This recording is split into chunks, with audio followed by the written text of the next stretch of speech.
गोरखपुर में सबसे बेहतर तकनीकी शिक्षण संस्थान KIPM college of engineering and technology. अधिक जानकारी के लिए संपर्क करें। Mobile number 9151005270। Gorakhpur express news देखने वाले सभी दर्शकों को गांव वाले रिपोर्टर का नमस्कार है। जब चुनाव की बात आती है तो दो तीन सवाल, दो तीन मुद्दा सबके जहन में उठ जाता है। पहला मुद्दा वो होता है कि हिंदू मुस्लिम, दूसरा मुद्दा होता है मंदिर मस्जिद, विकास की बात तीसरे पर आती है। ऐसी बातें होती रहती है। लेकिन आज हम आप सबको एक ऐसे गांव के प्रतिनिधि से मिलवाने आने हैं, यानी कि गांव के प्रधान से मिलवाने वाले हैं, जिन्होंने और जिन गांव के लोगों ने यह साबित कर दिया कि हिंदू मुस्लिम एकता होती है। हम पहुंचे हैं इस समय महाराजगंज जिले के ग्राम सभा परसौनी में। 75% मुस्लिम आबादी वाला गांव है और यहाँ के प्रधान हैं अनिल कुमार जोशी। तो कहीं ना कहीं जब चुनाव की बात आती है, जो लोग कहते हैं कि हिंदू मुस्लिम बात, इस गांव के लोगों ने खारिज किया है और हिंदू मुस्लिम एकता का मिसाल पेश करके और ऐतिहासिक जीत दिया है। 600 से ज़्यादा वोट से चुनाव जीते हैं। अनिल जी को सबसे पहले बधाई देते हैं, शुभकामनाएं देते हैं। बहुत बहुत स्वागत है। धन्यवाद। कैसे हैं, क्या हालचाल है? बहुत बढ़िया, ठीक ठाक। कितना वोट है आपके गाँव में? करीब 1800। 1800 में आपको कितना मिला था? हमको मिला था 814 वोट। अच्छा, पोल कितना हुआ था? 1378 वोट। दूसरे नंबर के जो कैंडिडेट थे उनको 180 वोट मिला था। 180, यानी 600 का एक बड़ा अंतर से आपने 634 वोट। 634 वोट से कहीं ना कहीं आपके गांव के लोग आपके ऊपर विश्वास करते हैं और उन सब चीज़ को खारिज कर दिए जो लोग कहते हैं कि हिंदू मुस्लिम ताम झाम फलाना ढिमका। कहीं ना कहीं आपको ये विश्वास मिला है। तो क्या मुद्दा रहेगा, क्या विजन रहेगा, कैसे अपने गांव को विकसित करेंगे? विकास मुद्दा है। हमारे यहाँ सामाजिक समरसता का एक मिसाल है, हमेशा से देखा गया है।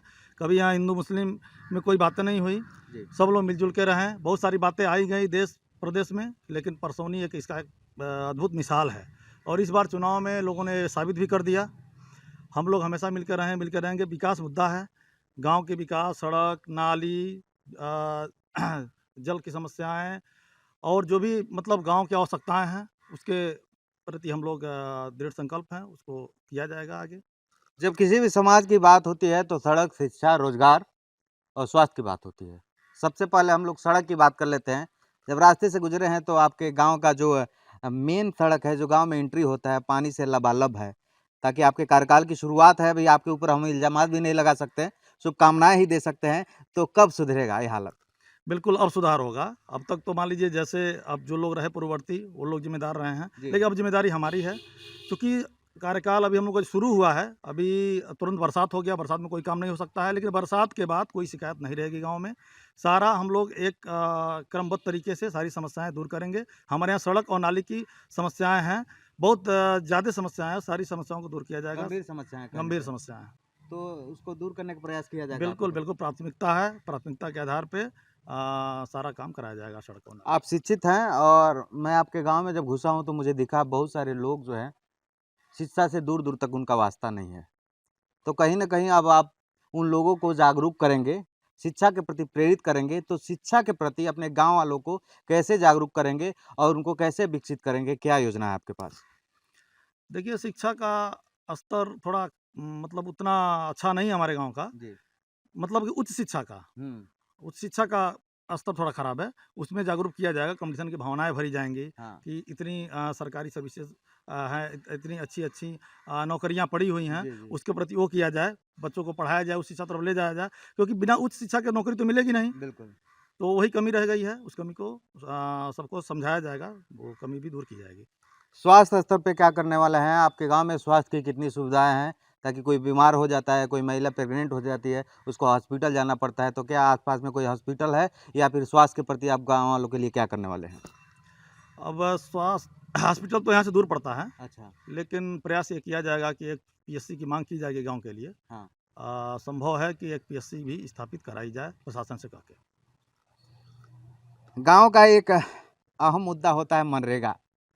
ये सवाल थोड़ा विवादित है, लेकिन मैं पूछूंगा। मनरेगा का नाम आता है तो लोग कहते हैं मनरेगा में सबसे ज़्यादा मालामाल प्रधान जी लोग होते हैं। अपने रिश्तेदारों को, अपने चेले चपाटों का नाम लिख देते हैं और बाकी जो दूर वाले होते हैं वो दूर दूर ही रहते हैं। तो क्या माने जो पूर्व में गलतियां होती रही हैं, आप क्या उसको चेंज करने वाले हैं? और मनरेगा, ताकि कोरोना काल चल रहा है, प्रशासन और केंद्र की सरकार तमाम योजनाएं चला रही है और उसका कहना है केंद्र की सरकार का कि जो मजदूर प्रदेश से घर आ गया है उनको काम मिले, तो क्या ऐसे लोग को जो पात्र हैं उनको काम मिलता है आपके गांव में? बिल्कुल मिलता है। जो लोग काम की डिमांड करते हैं, उनको मिलता है और मिलेगा भी। और जिस तरह की शिकायतें मनरेगा में रही हैं, पूर्ववर्ती जो सुना गया है, उस तरह शिकायत हम लोग नहीं रखेंगे, क्योंकि हम लोग ज़रूर शिक्षित हैं, पढ़ लिख के आए हैं। जो कमियाँ रह गई हैं, उस कमियाँ को दुरुस्त करना ही अपना पहला प्राथमिकता है और उसको किया जाएगा। आपके गांव की मूल समस्या क्या है, ताकि जब आप प्रधान बने होंगे तो कुछ मैनिफेस्टो बनाया होगा आपने और सोचा होगा कि हम प्रधान बन जाएंगे तो अपने गांव को इस तरीके से डेवलप करेंगे, कुछ नया करेंगे, कुछ यूनिक करेंगे, तो क्या सोच रहे हैं इन 5 साल का जो आपका आने वाला जो कार्यकाल है उसमें क्या कुछ नया करने वाले हैं? देखिए, सड़क, नाली इत्यादि की समस्याएँ तो हर गाँव में रहती है, हमारे गाँव में भी है। जी।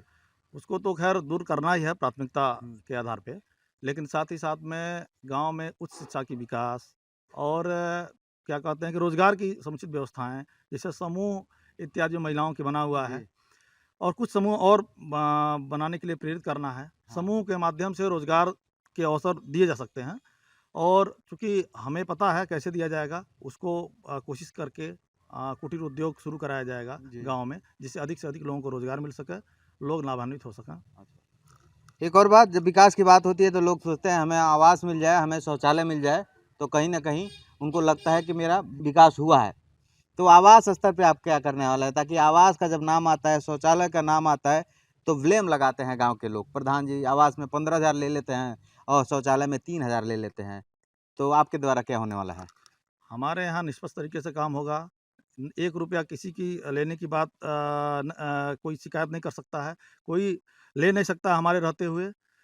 वहाँ ईमानदारी से काम होगी, और जो लोग पात्र हैं उनको पूरे ईमानदारी के साथ उनको वो व्यवस्था मुहैया कराई जाएगी। गांव में एक और सवाल आता है कि कहा जाता है कि प्रधान जी तो ईमानदार हैं लेकिन बिचौलिए खेल गड़बड़ा देते हैं। हमारे यहाँ कोई बिचौलिया नहीं है, कोई बिचौलिए का यहाँ कोई इस तरह का विसंगति पैदा नहीं कर सकता है। अच्छा, यहाँ हमारे यहाँ एकदम निष्पक्ष काम होगा। तो हम ये कह सकते हैं कि जो भी आपके गांव के लोग हों वो डायरेक्ट आपसे मिले, बिचौलिए से मत मिले। बिल्कुल, डायरेक्ट हमसे मिले, और हमसे मिलते भी हैं लोग, अच्छा। और हम डायरेक्ट काम करते भी हैं। अच्छा, तो एक और हम बात कर लेते हैं, हमने बात किया था हिंदू मुस्लिम एकता की। कहीं न कहीं आपके मुसलमान वोटर ने यह साबित कर दिया है कि इस गाँव में ऐसी कोई बात नहीं है। हर कोई भाई की तरह मिल के काम कर रहा है। 75% मुस्लिम आबादी वाला आपका गाँव है और उसके बाद आपको ऐतिहासिक वोटों से जिताया है। तो क्या उनके लिए विशेष आप क्या सोच रहे हैं? देखिए, हमने पहले भी कहा, हमारे यहाँ हिंदू मुस्लिम एकता का एक सद्भाव का एक विशिष्ट उदाहरण है हमारा जी। गाँव। और ये मतलब आज़ादी से ही देखा गया, उससे पहले से भी देखा जा रहा है। उनके हमारे गाँव में अल्पसंख्यक बहुल जो भी योजनाएँ हैं, जी। उसको सबको मुहैया कराया जाएगा। जो हमारे यहाँ मदरसे हैं, उनके लिए जो भी शासन प्रशासन से जो भी अनुदान मिलने वाला है, उसको ले करके मदरसों के लिए उसको लाभ दिलवाया जाएगा। हमारे यहाँ कब्रिस्तान है, उसके लिए बाउंड्री वाल से लेकर जो भी चीज़ें शासन द्वारा उपलब्ध हैं, वो सारी सुविधाएं उपलब्ध कराई जाएंगी। लोगों ने अपेक्षा किया है, उस अपेक्षा पे 100% खरा उतरा जाएगा। सबको किसी की शिकायत का मौका नहीं मिलेगा। लोगों ने बहुत प्यार दिया है, उस प्यार के बदले हमें भी बहुत कुछ करना है उन लोगों के लिए, और करूँगा। कहीं न कहीं अब आपको एक ज़िम्मेदारी है कि इस प्यार को ज़िम्मेदारी के रूप में अच्छे तरीके से काम करना है। तो आपके गाँव वालों के लिए आपका क्या संदेश रहेगा? बस जिस तरह से मिलजुल के रहते रहे हैं लोग, रहते रहें। गाँव का एक हिंदू मुस्लिम सद्भाव का उदाहरण हम लोग हमेशा आगे भी पेश करते रहें, और मिलजुल के विकास किया जाए। जो हमारे लिए सुझाव है वो लोग दें। सुझाव मिलजुल करके ही कोई चीज़ क्रियान्वित किया जा सकता है, उसको किया जाएगा। अनिल जी, बहुत बहुत शुभकामनाएं हमारे कि आपने हमारे सवालों का बड़ा बेबाकी से ही जवाब दिया। तो आप सब लोग देख रहे थे गोरखपुर एक्सप्रेस न्यूज़ का खास कार्यक्रम गांव की बात विष्णु प्रभाकर के साथ। ये महाराजगंज जिले का परसौनी गांव है और आपको बता दूं, इस गांव में हिंदू मुसलमान की एकता वाली जो कहानी कही जाती है, जो हमारे बुजुर्ग कहते आ रहे हैं, ये कहीं ना कहीं सटीक बैठता है और हर हिंदू और हर मुसलमान भाई कहीं ना कहीं एक दूसरे के साथ कंधा से कंधा मिलाकर गांव के प्रगति की तरफ सोच रहा है। आप सब देख रहे थे गोरखपुर एक्सप्रेस न्यूज़। मेरा नाम विष्णु प्रभाकर, कैमरे के पीछे रणजीत। नमस्कार।